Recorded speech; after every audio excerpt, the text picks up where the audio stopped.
aujourd'hui on est un nouveau jour et je voudrais te parler d'un livre que j'ai acheté il y a des années-lumière, que j'ai commencé à remplir il y a des années-lumière et dont je t'ai jamais parlé. Ce livre c'est celui-là, The Fuck It List, et en fait c'est le livre des 1000 choses que je ne ferai jamais avant de mourir. Je l'ai acheté il y a super longtemps sur le Amazon américain. Je l'avais trouvé trop marrant parce que généralement on fait des listes des choses qu'on veut faire avant de mourir.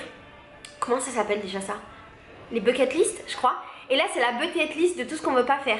Et il y a plein de thématiques différentes dans lesquelles on peut remplir tout ce qu'on veut pas faire. Et chaque fois il y a 10 choses qu'on veut pas faire. Et donc il y a 100 thématiques différentes. J'ai envie de te faire des vidéos pour ces thématiques, je trouve que c'est marrant.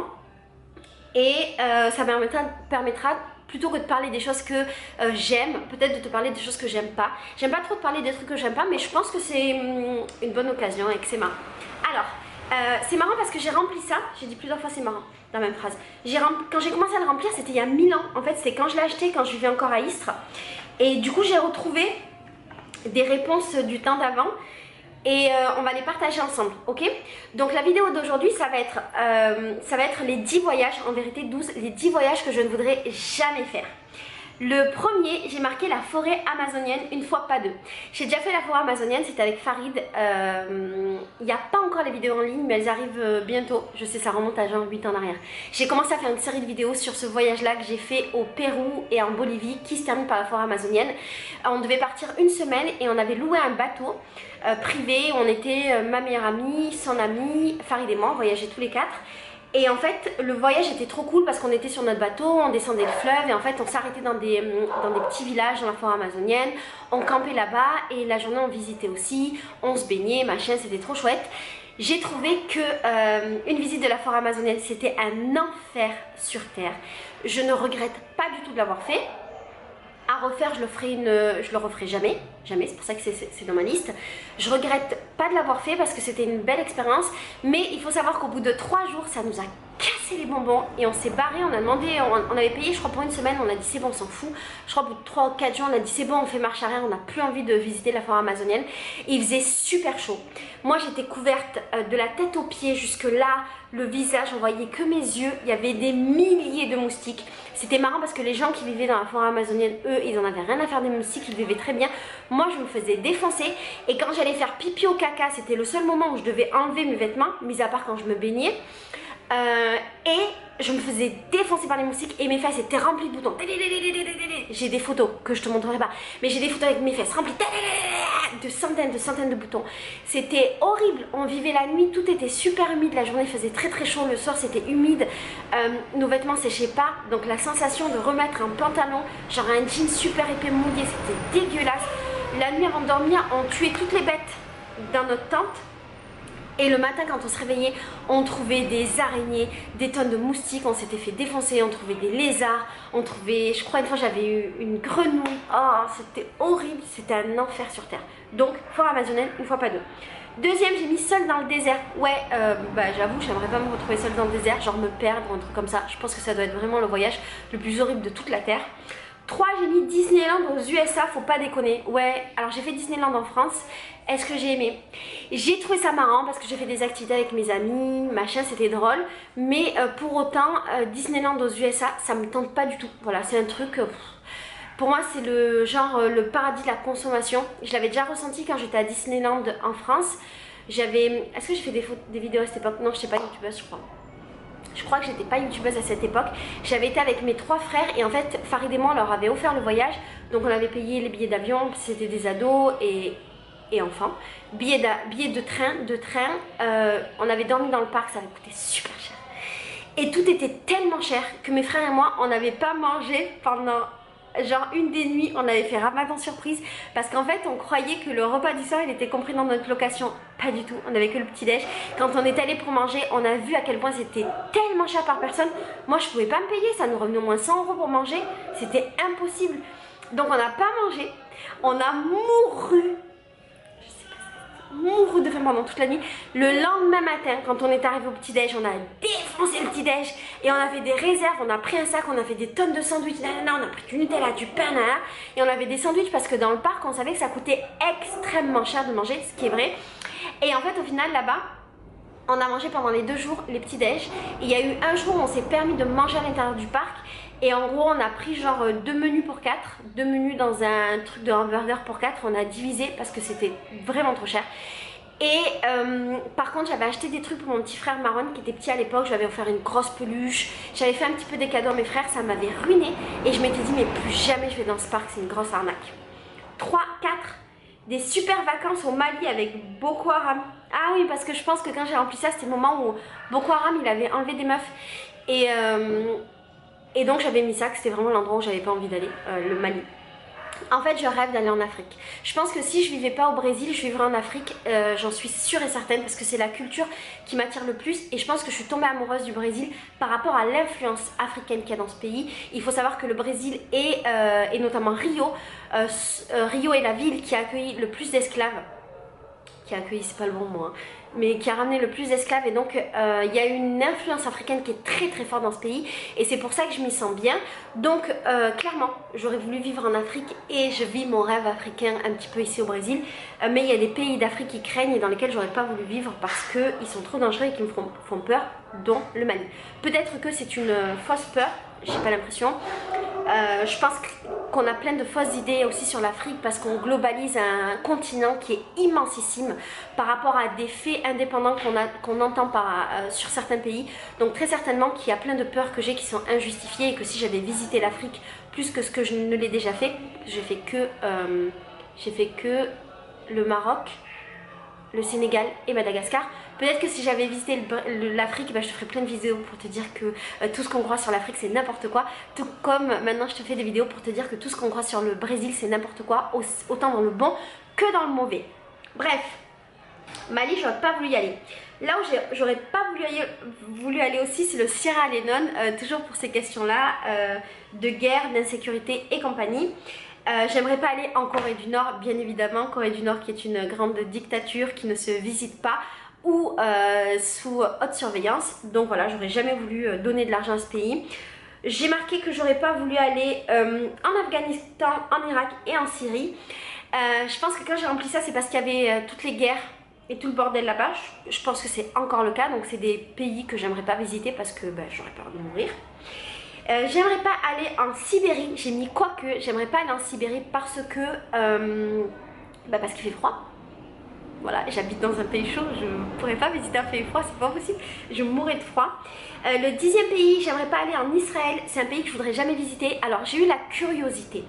À un moment donné, je me suis dit que j'avais envie d'aller là-bas pour rencontrer les gens de là-bas parce que j'ai beaucoup de préconcepts, comment dire en français, j'ai beaucoup de préjugés par rapport à ce pays qui pour moi n'est pas un pays, qui est une colonie. Je n'aime pas ce pays parce que je n'aime pas le gouvernement de ce pays, je n'aime pas le fonctionnement, je n'aime pas les valeurs que je vois à travers ce que j'en vois.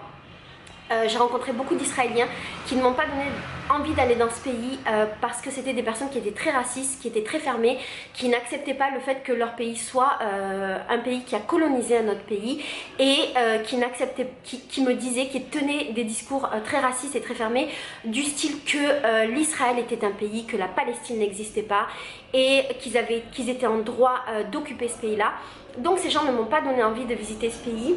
Le truc aussi c'est que quand on voyage, on rencontre beaucoup d'Israéliens qui sortent de leurs 3 ans d'armée, qui sont jeunes et qui sont très endoctrinés, très mal élevés.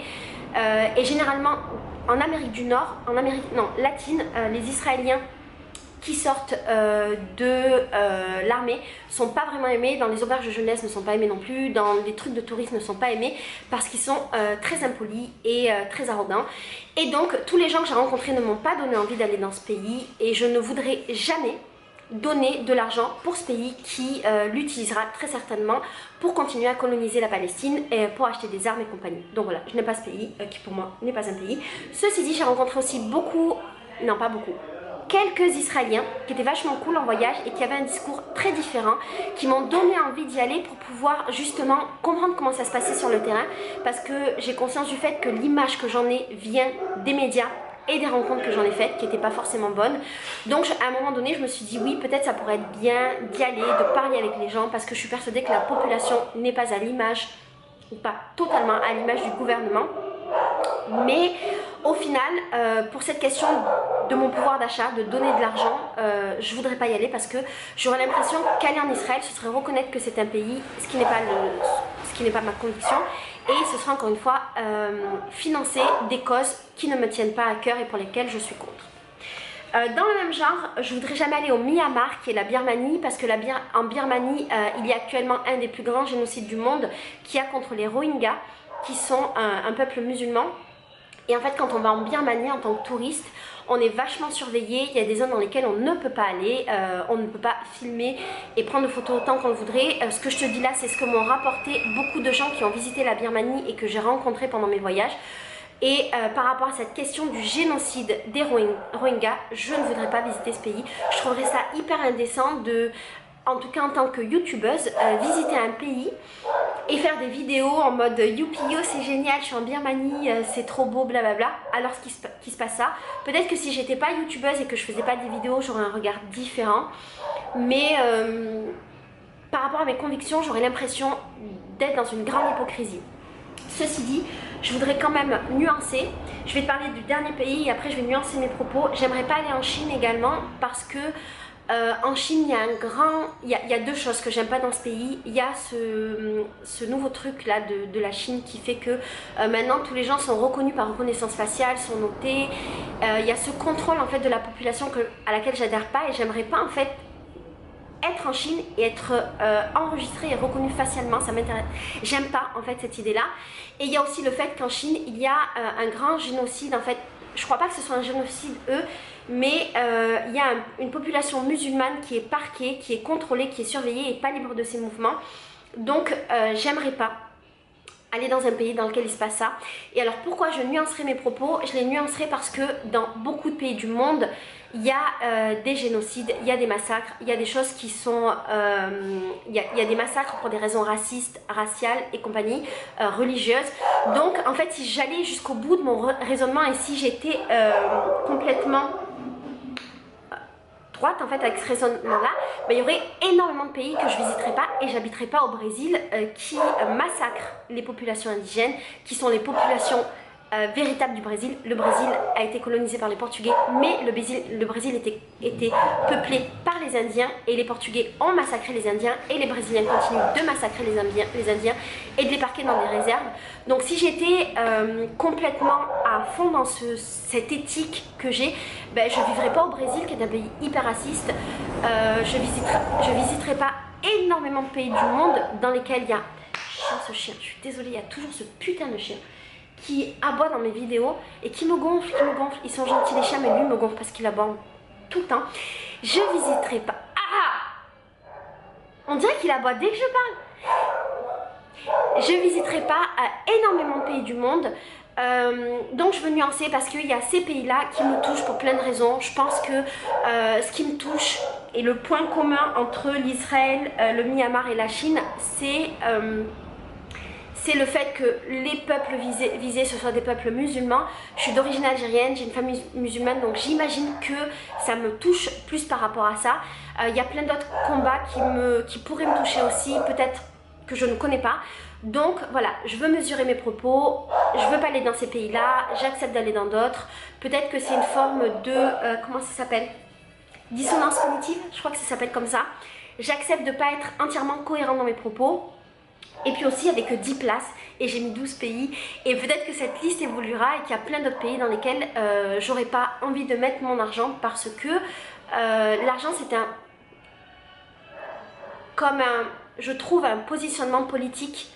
Tout comme nous en France, quand on achète des choses, notre argent c'est un moyen de voter et de se positionner. Donc par rapport à ça, il y a plein de pays dans lesquels je n'irai pas. Voilà.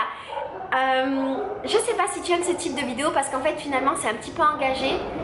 Je sais pas si c'est bon ou pas de faire ces vidéos, mais je pense que c'est important parce que généralement dans mes vidéos je parle de ce que j'aime et c'est toujours très bienveillant, très bisounours, très machin.